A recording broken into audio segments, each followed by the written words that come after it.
What Patson Daka will bring to Leicester City. Leicester City do not muck around in the transfer window, and once again they appear to have landed a gem in Patson Daka.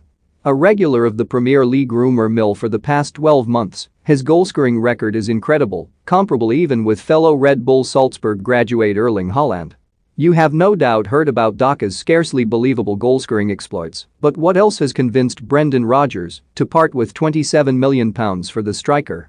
We have taken a deep dive into Daka's core attributes to find out, over the past 2 seasons Daka's finishing has been comparable with the very best strikers in the world.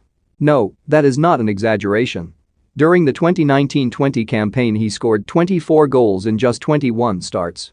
This equated to a bonkers 1.15 goals per 90 minutes, a better scoring rate than both Robert Lewandowski and Kylian Mbappe managed during the same season. Incredibly, his numbers got even more ridiculous last term with Daka managing 27 goals in just 21 starts, or 1.24 strikes per 90 minutes. In Europe's top 5 leagues, this strike rate was only bettered by Lewandowski and free-scoring Atalanta man Luis Muriel.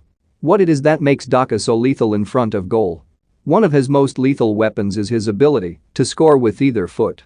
Of his 29 Bundesliga strikes last season, 13 were scored with his right foot, 6 with his left and 4 were headers. The rest were made up of penalties, tap-ins or deflected efforts. It is a cliché, but Daka seriously can score from anywhere, such as his comfort striking the ball with either foot. Ice-cold blood flows freely in his veins as well. Daka's composure is impressive considering his tender years, and one-on-one you will always back him to convert. Over the course of his career he has not taken many chances to score, averaging close to 0.50 goals per shot on target in each of his 2 full seasons at Salzburg.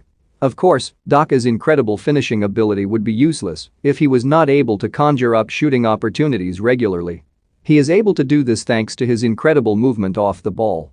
Over the past few seasons the trademark Daka run has been a late one across his defender to latch onto a through ball. He has also shown a tendency to dart from a central position into the half space to open things up for his teammates if he does not receive the ball himself. Daka's tremendous pace also makes him a serious threat when there is space in behind. Last season there were more than a few occasions when he would camp out on the shoulder of the last man, waiting for his opportunity to strike. The Zambian can even take the ball in a number 10 position before spinning in behind, as well as running the channels if needs be. In short, his off-the-ball game is extremely well-rounded, making him a nuisance to defend against. His intelligent movement extends to hold-up play as well. Last season his body positioning saw him draw 1.52 fouls per game. Leicester will like the sound of that considering they possess one of the Premier League's best dead ball specialists in James Maddison. As Senge's learned last season, excelling in possession is not the only thing you need to play for Brendan Rodgers. The Leicester boss also expects his forwards to contribute significantly without the ball. Over the past few years Kelechi Iheanacho has improved markedly in this regard, as has James Maddison. Daka, meanwhile, joins the club having already shown he is effective in the defensive phase. Much like Leicester, Salzburg's defensive line is high, and he is often the one to instigate the press. Physically he has no issue chasing the ball down, but his defensive positioning is impressive too. In his European games last season he averaged well over 1 tackle per game, and he also racked up a fair amount of interceptions in the league.